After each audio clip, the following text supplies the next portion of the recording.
Bien, ¿y vos? Hola Julio. Hola, ¿qué tal? Buenas tardes. Hola a todos. Hola Julio, buenas noches. ¿Cómo andan?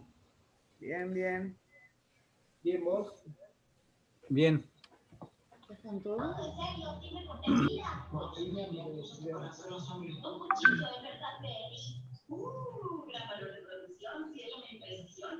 Ceci, ¿estás cansada? Sí, estoy colorada, mirá, me quemé hoy. Sí, sí, te veo por eso.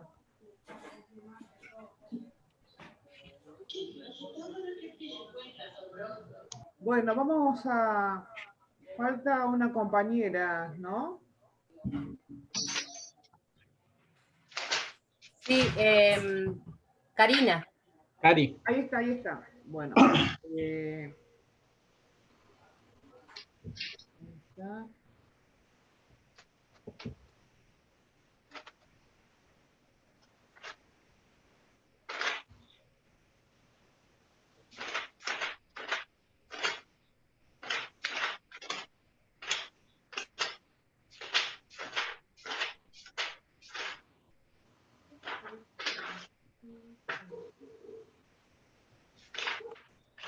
Hola, buenas Hola, ¿qué noches. tal? ¿Cómo te va? Hola, hola David, hola Ceci, Hola, ¿cómo están? bien, ¿vos? Hola. Bien, mejor, gracias, bien, bien. Buenísimo. Bueno, vamos a comenzar. Primero, antes que nada, le quiero preguntar a ver si tuvieron dificultades para leer el material, qué dudas tienen, si es que las tienen, rever algunos conceptos, pero me gustaría para ver si hay que profundizar algo más o algo que no entendieron o dudas que tengan, si las podemos ir especificando.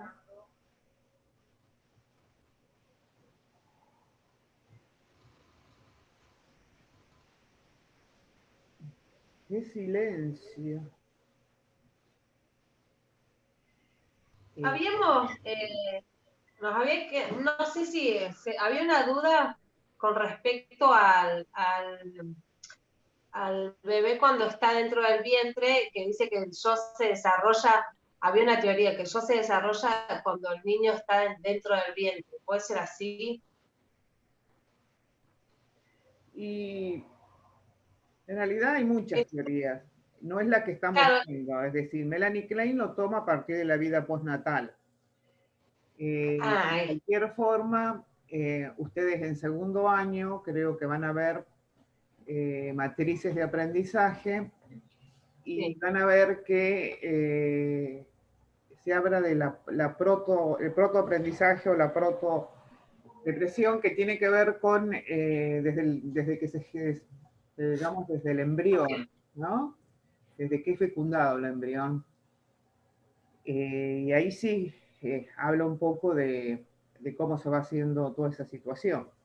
Pero Melanie Klein lo que habla es a partir de la vida postnatal. Es la Bien, teoría que estamos buenísimo. viendo es a partir del nacimiento. Lo cual no quiere decir que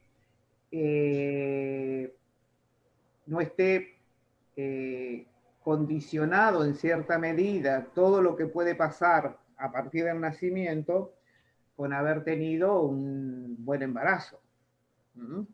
Que no haya habido problemas en el embarazo. Claro. Un embarazo que llega a término, un embarazo donde se puede tener una vida medianamente tranquila, donde prima el placer. Sabemos que hay algunas alteraciones que se pueden producir durante el embarazo, como hipertensión en la mamá, diabetes gestacional, que bueno, que complican un poco, que se dan en el momento, que complican un poco el embarazo, pero bueno, por supuesto que tiene una incidencia también, no la podemos negar. Pero Melanie Klein habla de estas posiciones a partir del nacimiento. Sí, sí, había leído yo, pero digo, me había quedado esa duda y digo, la voy a consultar a ver si yo sabía que después el bebé se empieza a desarrollar luego de un par de meses. Claro, pero no podemos negar que hay una simbiosis durante el embarazo entre Claro. la madre y el bebé. Eso está comprobado, Sí, que es una relación sumamente estrecha. Y bueno, como que hay algunos que hablan de que reconocen música, determinadas cosas que se van dando ante el nacimiento, pero bueno, no lo puedo hablar en esto porque no es lo que, pero sí lo he escuchado No, que no, no. eso puede pasar. ¿Mm? No, por eso digo, me voy a sacar esa duda que me quedó, digo, antes, después lo estudiaremos con el tiempo. Eso. Buenísimo.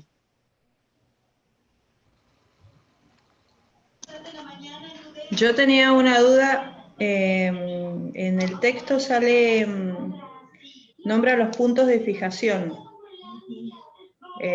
Puntos de fijación de la paranoia, de la psicosis y de la neurosis. No sabía a qué se refería. Bueno, ahora lo vamos a ver. Ah, bueno. Y el self, también nombra esa palabra que no sé. El self significaría, traducido a nuestro idioma, es el autoconocimiento, la autodeterminación. Digamos que el self es el yo del bebé. ¿Mm? Y más, es el sí mismo. ¿Mm? Gracias. Hay Yo algunos tenía una autores que hablan del self, otros hablan del yo, pero se están relacionando, refiriéndose más o menos a lo mismo. ¿Mm? Yo tenía una duda, en la ficha aparece la palabra sublimación. ¿Cómo? Aparece la palabra sublimación Sí. en la ficha. Lo vamos a ver cuando veamos la otra posición. Haceme Ah, acordar bueno. para Bueno, entender bueno. cómo son los ejemplos. Ujú. Bueno, gracias. Bueno, para empezar un poco vamos a recordar lo que era una posición. Que según la teoría de Melanie Klein, en el transcurso de toda la vida, todos los seres humanos atravesamos dos posiciones. Una posición para ella es una configuración específica de relaciones objetales, de ansiedades y mecanismos de defensa que persisten durante toda la vida. Cada posición tiene una ansiedad, mecanismo de defensa y formas de conectarse con el mundo, con los demás, con los objetos, a partir de lo que sentimos. Entonces habíamos dicho que la primera posición era la posición esquizoparanoide. Esquizo porque divide, separa. Paranoide porque son ansiedades de persecución. Habíamos dicho que en la posición esquizoparanoide el bebé se relaciona con un objeto parcial. Es decir, un objeto que es bueno, muy bueno, que lo idealiza, y otro objeto que es malo y que se frustra y que tiene ansiedades persecutorias. El primero, sabemos que el momento del nacimiento implica una ruptura en cómo venía la vida intrauterina. Es un cambio radical en la vida del bebé. Entonces, a raíz de esta situación que produce desequilibrios en la vida emocional del bebé, estamos hablando todo esto en el plano inconsciente. El bebé reacciona de determinadas formas. Es decir, sabemos que la primera descarga motora que hace el bebé al nacer es el llanto. El llanto es la única forma en que puede verbalizar en esa etapa tan primitiva de la vida del nacimiento lo que le está pasando. Entonces, por lo tanto, aparecen también dolores. Tiene dolores circulatorios, cambios en la respiración, cambios en la forma en que se va a alimentar. Pensando que en la vida intrauterina se alimentaba a través del cordón umbilical, en donde estaba en una temperatura que era agradable, era todo igual. Entonces, el nacimiento implica un cambio brusco, un cambio radical y poner en funcionamiento todo lo que se pueda para poder subsistir. Para poder subsistir, un bebé cuando nace necesita de un otro.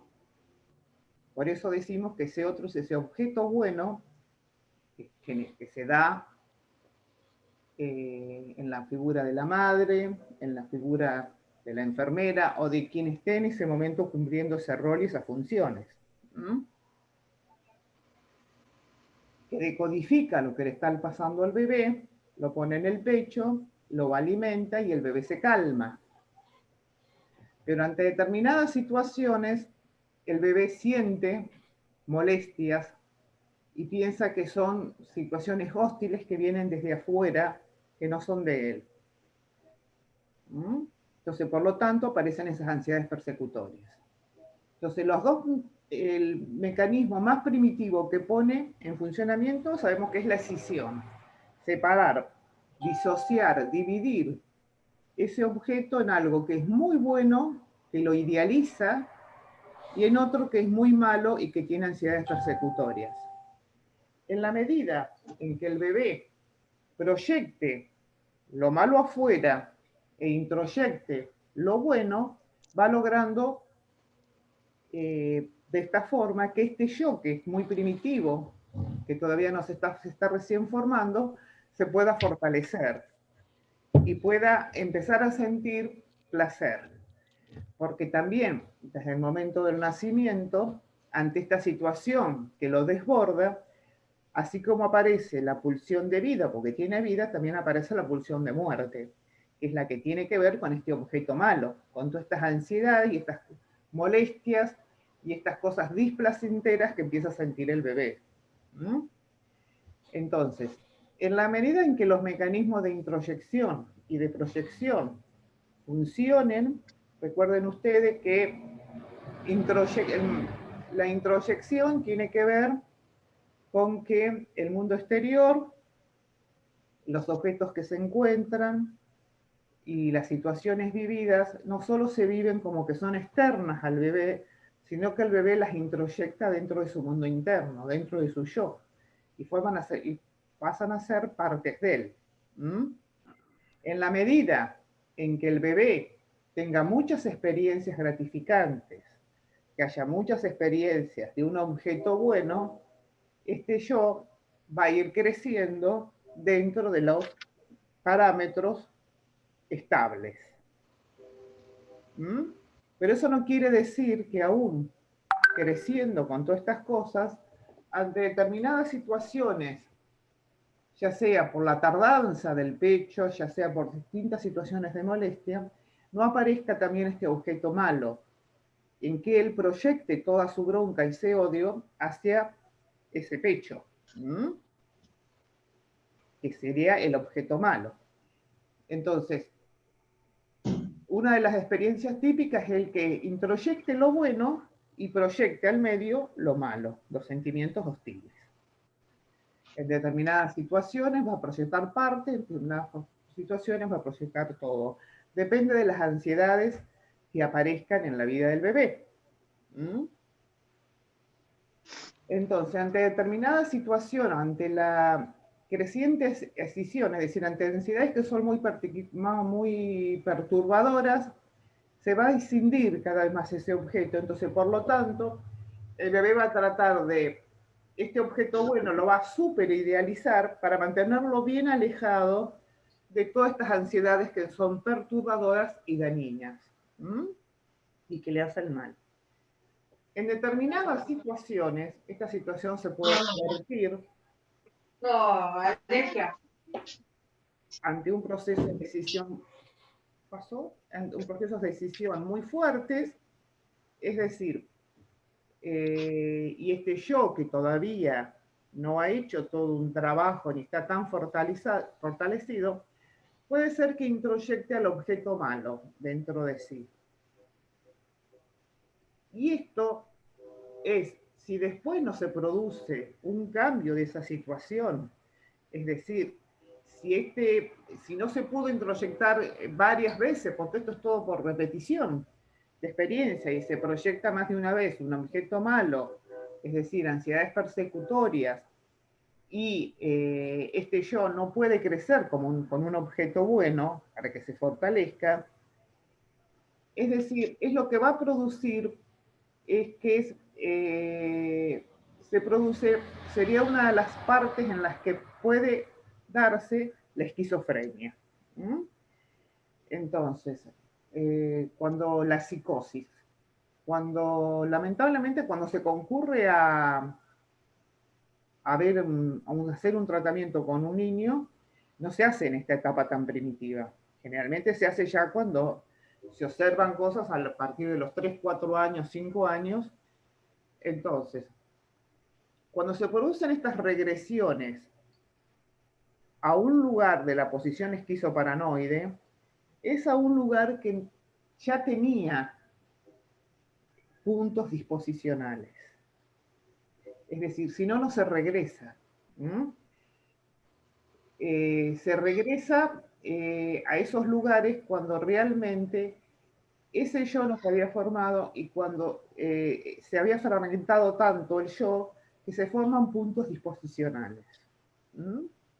En donde se regresa a esa parte a través del psicoanálisis o alguna otra terapia para rever en qué lugar era que se habían producido, donde habían quedado esa fragmentación y que no se había podido integrar, que es la etapa siguiente, la posición siguiente. Los puntos disposicionales generalmente aparecen en la posición esquizoparanoide, en esta que estamos viendo. ¿Vamos hasta ahí? ¿Quedó más o menos claro los puntos de fijación? No me acuerdo quién los había... Sí, de mi parte sí. Andrea, ¿más o menos te quedaron claros? Sí, sí. Es como que Sí, hay un momento en que se produce un quiebre y ese Claro. sería el punto de fijación. Es decir, de fijación. Generalmente cuando se llega a la consulta ya se llega a una determinada, se llega a hacer una consulta psicológica por algo de lo que uno observa a una determinada edad. Por ejemplo, un adulto que se descubre que tiene un brote esquizofrénico o algo así. En realidad, para hacer un tratamiento, lo que dice Melanie Klein, que realmente dé resultados, hay que volver a las etapas primarias, hay que volver a lo más primitivo, a esta etapa esquizoparanoide, cuando este objeto bueno y malo no se alcanzó a escindir en las formas que se tiene que escindir. Y fallaron los mecanismos de introspección y de proyección. Únicamente yendo a las etapas, a las capas más profundas, es decir, a los primeros meses donde se produjo y aparecieron esos puntos disposicionales. Porque esto no le pasa a todo el mundo.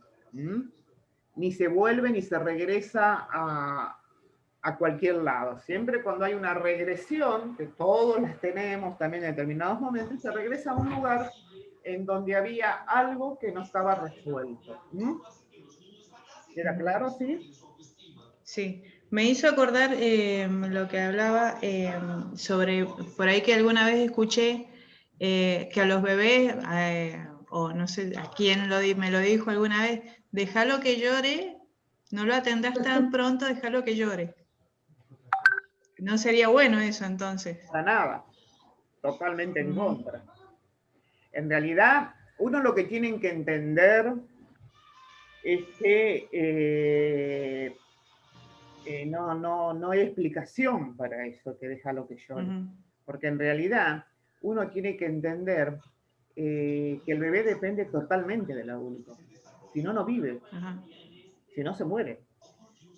Es como cuando, por ejemplo, uno que dice que se acostumbró a UPA, déjalo y ahí empieza, déjalo que llore. Entonces él siente... Lo que pasa es decir, acá hay que ir diferenciando cosas. Es decir, que un bebé pida UPA no me parece para nada mal, todo lo contrario, hay que concedérselo. Ahora, si pide UPA un nene que tiene 4 años, cuando en realidad ya podemos empezar a ver que puede caminar y que puede defenderse solo, es otra cosa. ¿Está claro lo que digo? Hay que hacer una diferenciación de qué etapa estamos hablando. Es decir, el bebé depende totalmente de los adultos, de la mamá y del papá. Primero de la mamá porque la mamá es la que le da el pecho, pero en su caso ha habido bebés que han vivido con enfermeros que lo han podido alimentar porque está el hospitalismo también y no está la madre disponible, por los motivos que sea. Alguien que cumpla esa función y ese rol. Hay muchas cosas, teorías cotidianas que se dice que no, que lo vas a malcriar, que nada que ver. Es decir, sabemos que el bebé está aprendiendo a vivir en este mundo. Eso lo tenemos que tener claro los adultos. Está aprendiendo a vivir en este mundo, está aprendiendo a relacionarse con un otro. Entonces, por lo tanto, cuanto más experiencias gratificantes a un bebé se le presenten, mayor fortalecido el yo va a estar y mayor equilibrio emocional va a tener. Pregunto, Laura, ¿cómo dijiste lo que le pasaba al bebé cuando estaba en el vientre materno? ¿Que hace una simbiosis, dijiste? No. Es una relación de simbiosis, porque están unidos por el cordón umbilical. Claro. ¿Cómo? ¿Cómo se llama esto también que como que están unidos también como psíquicamente el bebé y la mamá después del nacimiento? El inconsciente de la mamá está muy unido al inconsciente del niño, que hay una simbiosis también después del nacimiento. Claro. Y esta simbiosis, cuando el bebé nace, es sumamente importante, porque la madre te codifica rapidísimo lo que le pasa al bebé. Quienes han sido madres se dan cuenta que el bebé empieza a llorar, ya se empieza a dar cuenta si necesita pecho, si lo que necesita es que lo alcen, si lo que necesita es un mimo, si lo que necesita es que lo den vuelta, o si lo que necesita es que lo miren, porque el bebé, como se relaciona cuando nace con un objeto parcial, no la ve a la madre como una totalidad, sino que sí, pero sí empieza a reconocer su voz, su olor. ¿Solo con la madre? ¿Solo con la madre? Sí. En un principio con la madre o con quien esté cumpliendo ese rol. Después porque ¿sabes lo que me pasa a mí con mi sobrino? Que con todo llora y conmigo yo le hablo, le canto, todo y se queda quietito. Y capaz que con su mamá llora. Y sí, por ahí encuentra algo en vos que le es familiar o que no lo...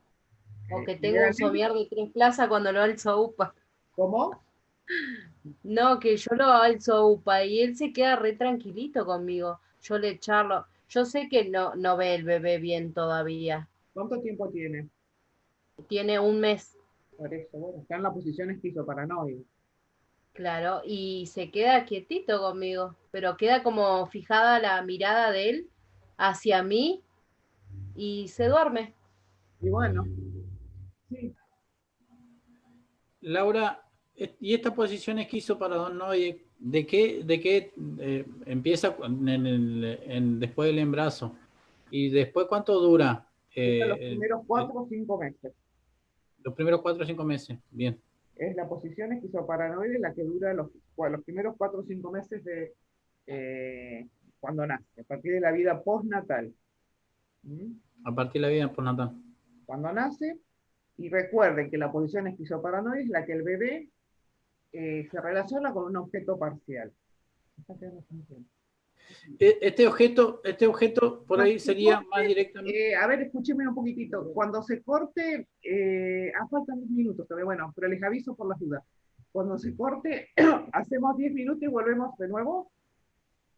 ¿Sí? ¿Estamos de acuerdo? Sí. ¿Sí? Sí, por ahí el objeto más directo que tiene el bebé en esa etapa es el pecho materno. Sería. Por eso, es decir, y si no es el pecho, será la mamadera o el sustituto. La mamadera. Y cuando nosotros veíamos la etapa de, cuando veíamos, esto también es algo que viene como, que trae de lo que veníamos viendo también de Freud. porque en el último teórico habla bueno, esto de la forma, cómo se le da el pecho, si se le presta atención y todo eso tiene que ver, ¿no? El afecto que se le da. Totalmente de acuerdo. Es decir, el afecto que se le da en el momento de amamantar. Tal cual. Es decir, porque no solamente es el alimento lo que se le transmite al bebé se le transmite el calor, el amor, la mirada, la ternura. Es decir, estos son todos que van a ir formando ese objeto bueno, situaciones gratificantes, placenteras. Más allá, aunque vengan esas otras que no son buenas, que son malas, pero es necesario que el bebé las viva. ¿Queda claro? Es necesario para una salud mental que el bebé haga esta etapa de escindir el objeto en uno bueno y en uno malo. Y por supuesto que prevalezca el bueno. En la medida en que prevalezca el bueno, se van a tener en cuenta todas estas cosas. El amor, la paciencia, el cariño, la disponibilidad, el brindarle el afecto, el espacio y que es mucho más que el alimento en sí mismo. Es todo lo otro que él tiene que conocer, porque él no conoce nada todavía, muy poco lo que conoce del mundo y de la vida de relaciones. Es un recién nacido, así que por lo tanto, cuanto más atenciones se le brindan, mayor calidad de vida es para esta fase o esta etapa que está viviendo. ¿Mm? ¿Sí? ¿Alguien está por preguntar algo? Bueno, ante terminar, entonces sigamos. Estas cosas que a veces, ante ansiedades muy fuertes, el bebé idealiza muchísimo este objeto bueno ante el temor a esas ansiedades persecutorias y realiza un control omnipotente sobre esto para poder mantener lo más alejado posible las ansiedades persecutorias de este objeto bueno, de lo cual él sospecha o empieza a darse cuenta que depende de él. ¿Mm? Hace un control omnipotente para, mágicamente a veces, para poder sostenerse ante las ansiedades. Lo que sí tenemos que decir que el bebé no pasa la mayor parte del tiempo con estas posiciones esquizoparanoides.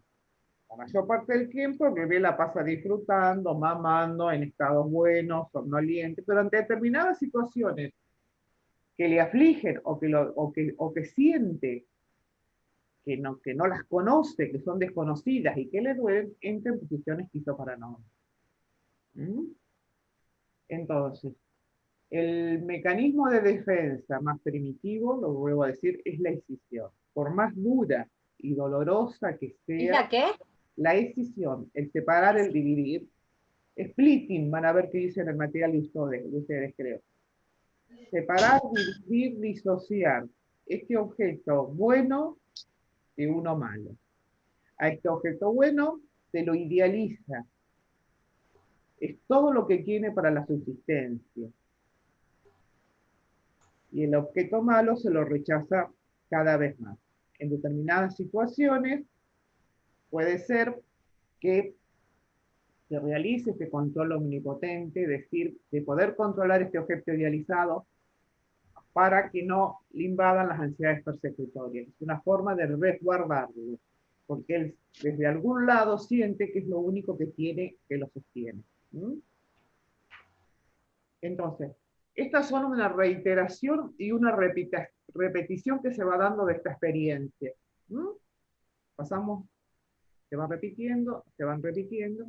Llega un momento en que tanto repetirse esta situación del objeto parcial o no, que se empieza a observar en el bebé llegando al quinto o sexto mes, que empieza a permanecer, puede empezar a permanecer más tiempo solo, sin demandar tanta atención.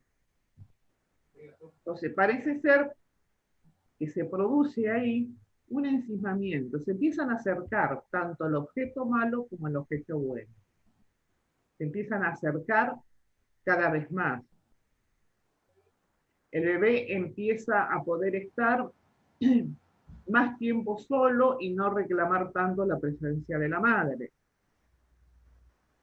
Entonces, lo que podemos decir es que empieza a aparecer la otra posición, que es la posición depresiva, que aparece en el 5º o el 6º mes de vida. La posición, ¿Cómo? ¿cómo? Aparece ¿Cómo dijo? el 5º o el 6º mes. ¿Cómo? Oh, se escucha delay, perdón. Sí, que aparece en el 5º o el 6º mes y es la posición depresiva. Depresiva no porque tenga que ver con la depresión, con la enfermedad de depresión, sino se llama posición depresiva porque tiene que ver con una etapa de reflexión. Entonces, empiezan a acercarse cada vez más el objeto bueno y el objeto malo, y en esta etapa es cuando el bebé descubre que ese objeto malo y ese bueno son provenientes de la misma persona. Entonces, por lo tanto, se empieza a relacionar con un objeto total, que es la misma madre, la que a veces está presente y a veces está ausente, que es la misma madre, la que a veces les da placer y a veces le da displacer, que es la misma madre, la que está a veces y otorga determinadas cosas y otras veces no. Y también descubre que él también es el mismo, diferente a la madre, que es otro, porque hasta este momento había una confusión, ante depender tanto de ese pecho, era una etapa confusional en el bebé de no reconocerse a él como una persona diferente. A partir de ahora empieza a diferenciar que él también es un ser diferente. Es un salto crucial, importantísimo en la vida del bebé, así como en la parte anterior era importantísimo haber hecho esa decisión entre el objeto bueno y en el malo, es fundamental que él pueda integrar esos objetos en una sola persona y que descubra este objeto que le da placer, es tan mismo que a veces no se lo da. Descubre que a veces está presente y a veces está ausente, que a veces lo gratifica y a veces lo frustra. Ve que esos sentimientos vienen de la misma persona, que es la madre, y que él es también un ser diferente, por más que no es una simbiosis ni está en relación a la madre, sino que él también tiene una entidad propia. Esta situación es un salto cualitativo en la vida del bebé, pero también ocasiona una serie de penurias y de dolores. ¿No? Aparecen los sentimientos de ambivalencia, de contradicción. Las contradicciones serían estas que yo le estoy diciendo, que a veces lo gratifica y a veces lo frustra, y producen muchísimo dolor en el bebé. ¿No? Dolor, porque en realidad el dolor proviene de darse cuenta que ese objeto bueno es bueno, pero no era la perfección y la idealización que él creía. ¿No? Digamos que ese objeto es bueno, pero que también no es la completud que tuvo durante los 9 meses adentro de la panza de la madre. ¿Está claro? Se rompe esa mítica de que durante los 9 meses en un embarazo medianamente sano, él tuvo un estado de completud total. Bueno, a partir del nacimiento esa completud deja de existir.